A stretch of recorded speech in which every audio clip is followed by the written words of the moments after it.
Today, we're really going to talk about you've hired them and they have been working for you, whether it's been one day or 1 year or one lifetime. What happens next? It's a big commitment to find your folks, and it's a bigger commitment to keep your folks. Our industry is in dire need, desperate need of looking at this as a concept. The industry experiences 150% annual employee turnover. I don't need to tell you all that. You know, this is your life. This is your business. You know what this means, right? You understand that when you find someone great, it's in your best interest to keep them happy. And then, let's not even talk about how hard it is to find those great people. But the reality is, because this industry is so new, it is so passion driven and so heart focused that many, many people who come to the industry have ideas that maybe don't match the reality of their experience working as a pet professional. That is one of the contributing factors to this number. There are so many different variables that are at play here: the newness, the novelty, the passion, the opportunity, right? And this is exactly what we're talking about today. You're one option for these folks, right? Even the best employees, you're one option. The other thing that we see a lot here at FetchFind is that there is no clear path to becoming a pet professional. So you just kind of follow a trail and you hope that it leads you somewhere meaningful and purposeful, and that it leads you into a good career that is enriching and financially viable and that works for your life. I want to help you figure out ways that you can keep your great staff right where they are, to help you help grow them and they help grow you. So let's talk about how you retain your folks. Retaining staff is highly likely when the following four things are common practices in your business. So input is valued, a place where everyone can make a difference. Training and education is ongoing and is also encouraged and rewarded. And then, of course, respect is given and received. Giving an opportunity or creating an atmosphere where that input is welcome and valued is an incredible gift that you can give to your company. Listen, it's not always easy, and there are different ways to get that input. You can do suggestion boxes or email or some other type of forum.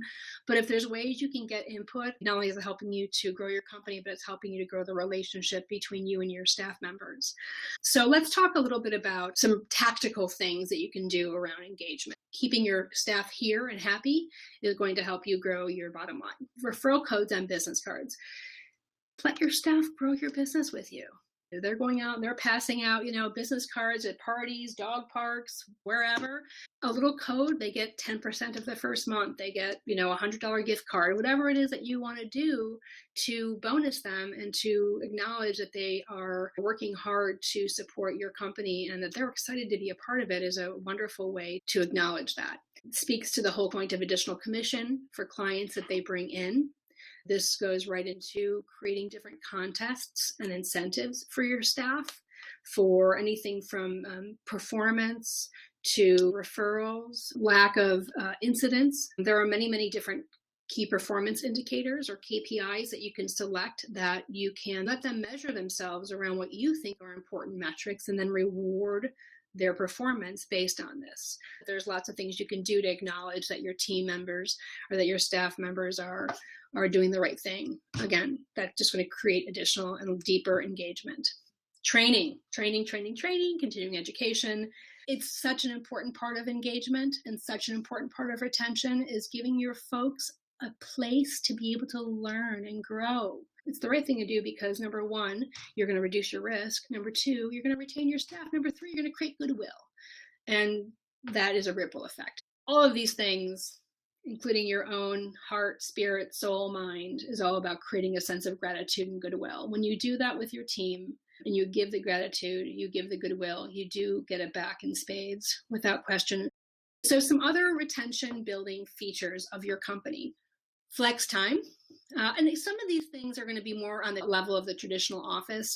You can infuse some of these things. There's ways to take little pieces and little bits and chunks and figure out a way to build it into your core culture. Obviously, in schedule-based business, that is not at all possible. So find out how you can make that possible. Think about ways that you can create some flexibility for your folks so they can feel like, hey, if I need to take next Tuesday off, that's going to be okay. That's a really important thing so people don't feel trapped. Casual surroundings, casual professional, but casual surroundings. Bring your dogs, wear what you need to wear, Just be comfortable, be happy to be here. Just be happy to be here. And whatever makes your company that happy, creates that happy space, let go with it. Uniform allowance and branded gear. Listen, nothing better than a hat or a sweatshirt or backpack, something with your company's logo, but a cool thing. None of that's, you know what I'm talking about, right? None of that cheap stuff.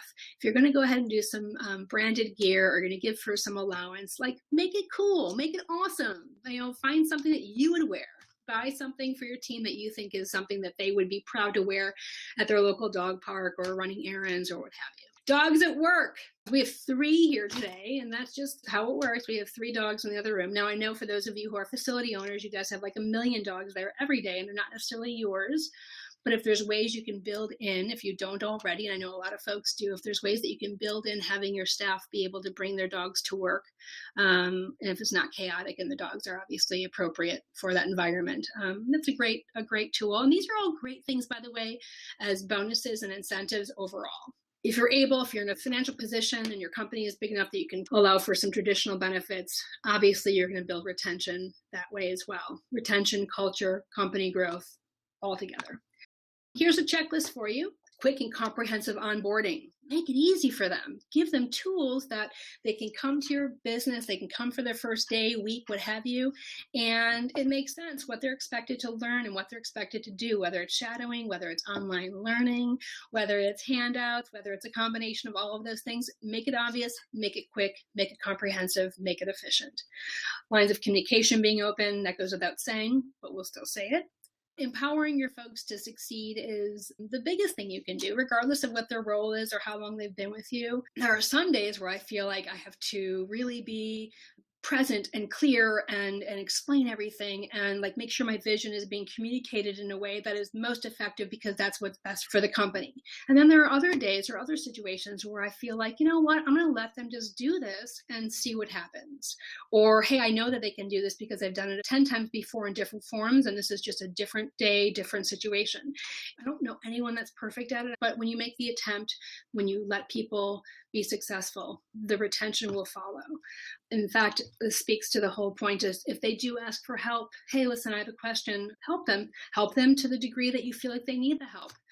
Create a dialogue, providing opportunities for additional compensation. We talked about that around the bonuses and around the incentives. And of course, in terms of pay raises, whatever program you're working with, pay raises and reviews, that's an intercompany situation that hopefully you guys are all either have figured out or are figuring out. And then the whole idea of looking for areas of strength and looking to offer new tasks. Look at each person for their skills, look at each person for their passion, for their talents, and you can find something in them that you can help to empower, grow, and build. And if you can't, then you've made the wrong hire.